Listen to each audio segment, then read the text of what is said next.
Hello बच्चों, नमस्कार। कैसे हो आप सब। मैं उम्मीद करता हूँ आप सब अच्छे होंगे और अपनी पढ़ाई जो है अच्छे तरीके से कर रहे होंगे। तो हमारा चैप्टर नंबर 3 चल रहा था, दो चरों वाले रैखिक समीकरण युग्म, और इसके जो है हमने पहले क्वेश्चन के दो पार्ट करवा दिए थे। आज हम थर्ड पार्ट लेके आए हैं। यदि आपने जो है फर्स्ट और सेकंड पार्ट पहले सवाल के नहीं देखे तो आप हमारे यूट्यूब चैनल पर जाकर देख सकते हैं। तो स्टार्ट करते हैं आज की क्लास। देखो, आज के निम्न सवाल, निम्न रैखिक समीकरण युग्म को प्रतिस्थापन विधि से हल कीजिए। तो प्रतिस्थापन विधि से हम सवालों को हल कर रहे थे और उसके हमने दो पार्ट करवा दिए थे। आज हम पहले क्वेश्चन का थर्ड पार्ट लेकर आए हैं। देखो, पहले समीकरण हमें दे रखी क्या, 3x, ये मार्कर ले लिखते हैं, 3x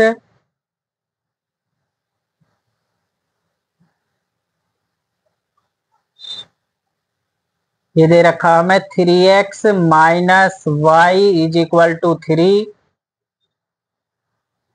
ठीक है, यहां से हम किसकी वैल्यू ज्ञात कर लेंगे, y का मान निकाल लेंगे। देखो, y की वैल्यू कैसे निकालेंगे, यो माइनस का इधर कैसे हो जाएगा प्लस का 3x। देखो, ये प्लस का ये कैसा हो जाएगा, इधर माइनस का हो जाएगा, और यो माइनस का y है, पक्षांतर करेंगे कैसे हो जाएगा, प्लस का हो जाएगा। यानी y की वैल्यू हम इस समीकरण को कैसे लिख सकते हैं, y is equal to 3x minus 3, समीकरण नंबर फर्स्ट। देखो, 3x माइनस वाई बराबर 3 दे रखा था, ये प्लस का था 3, इधर पक्षांतर करेंगे माइनस का हो जाएगा, और ये माइनस का y है, ये कैसा हो जाएगा, प्लस का हो जाएगा, बराबर y का मान हमारा कितना आ जाएगा, 3x माइनस 3, समीकरण नंबर फर्स्ट। प्रतिस्थापन विधि क्या होती है, प्रतिस्थापन विधि होती है कि हम एक चर की वैल्यू निकल रख देंगे और दूसरी समीकरण में पुट कर देख लेंगे, यानी रख देख लेंगे। यदि x की वैल्यू निकाल रहे हैं तो x की जगह रख देख लेंगे, यदि y के निकाल रहे हैं तो y के स्थान पर। ठीक है, और समीकरण फर्स्ट से निकाल रहे तो सेकंड में रखेंगे, और यदि हम सेकंड से निकाल रहे हैं तो फर्स्ट में रखेंगे। तो हमने समीकरण फर्स्ट को सोल्व करा तो y की वैल्यू 3x माइनस 3 आ गई। अब हमारी दूसरी समीकरण क्या दे रखी, दूसरी समीकरण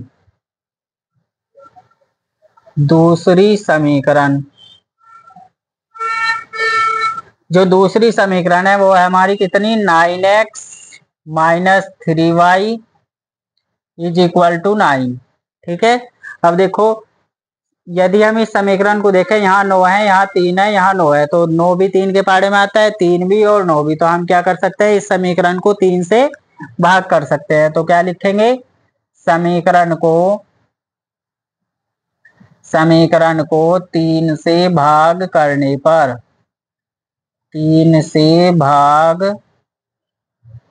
करने पर, जब 3 से भाग करेंगे, देखो इसे करेंगे कितना हो जाएगा, ये 3 तिया 9, यानी 3x हो जाएगा। इसे करेंगे 3 एकम 3, यानी 1y बचेगा, और बराबर इसे करेंगे 3 तिया कितना हो जाएगा, 9, कितना हो जाएगा 9। तो कैसे करा, देखो 9x माइनस 3y बराबर 9, समीकरण को किससे, 3 से भाग कर देंगे, क्योंकि 3 के पाड़े में 9 भी आता है, 3 भी आता है, 9 भी आता है। तो जब इसे 3 से डिवाइड करेंगे तो ये कितना हो जाएगा, 3 तिया 9, ये एक बार कट जाएगा, 3 एकम 3, 1y बचेगा, और ये 3 तिया 9, ये हो जाएगी समीकरण नंबर 2। और समीकरण फर्स्ट से जो है मान उठा के किस में रख देंगे, सेकंड में रख देंगे। तो क्या लिखेंगे, समीकरण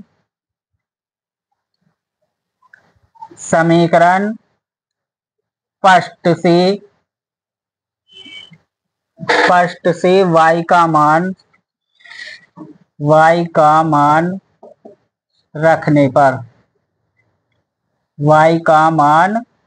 पर, तो जब समीकरण फर्स्ट से y की वैल्यू रखेंगे तो केवल y के स्थान पर रखेंगे। देखो, y बराबर कितना दे रखा हमारा, 3x माइनस 3, तो इसमें y के स्थान पर रखेंगे। देखो, यो वाला 3x ऐसा का ऐसा ही, यो माइनस का है, और y की वैल्यू हमारी कितनी थी, 3x minus 3 is equal to, देखो ये 3 बचेगा, 3x ऐसा कैसी, y की वैल्यू कितनी थी हमारी, 3x माइनस 3, और बराबर कितना 3 हो जाएगा। अब देखो, माइनस का मल्टीप्लाई कर देंगे, 3x माइनस ये कितना हो जाएगा, 3x, क्योंकि प्लस माइनस माइनस होता है, और ये माइनस माइनस कैसा हो जाएगा, प्लस का। दोबारा देखते हैं, देखो माइनस प्लस माइनस और माइनस माइनस प्लस का 3 बराबर कितना 3। देखो इससे ये कट जाओगा और 3 बराबर किसके आ जाएगा हमारे 3 के। तो देखो जब भी ये स्थिति बन जाएगी कि ना तो x बचने का ना ही y बचने का,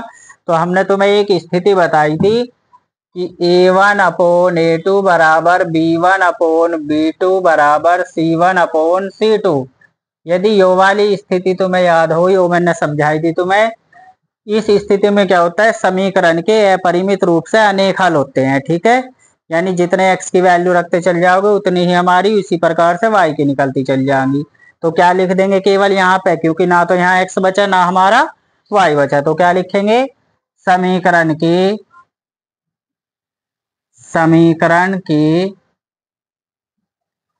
अपरिमित रूप से, समीकरण के अपरिमित रूप से अनेक हल होंगे।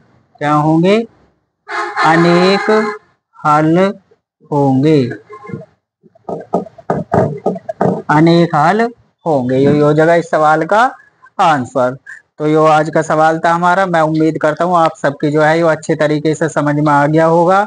और यदि क्लास पसंद आई हो तो ज़्यादा से ज़्यादा अपने दोस्तों तक शेयर करना, लाइक करना, और यदि कोई कमी तुम्हें दिखाई दे रही है तो वीडियो में कमेंट जरूर करना, जिससे कि मैं आगे को उसमें सुधार कर सकूं। और चैनल को सब्सक्राइब जरूर करना।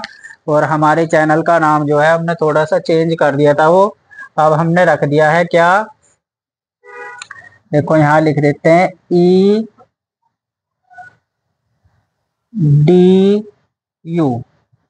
EDU तड़का, TADKA।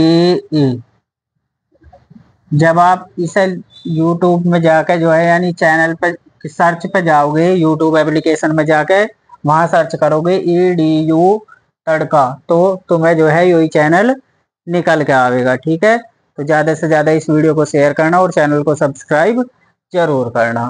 फिर मिलते हैं अगली क्लास में।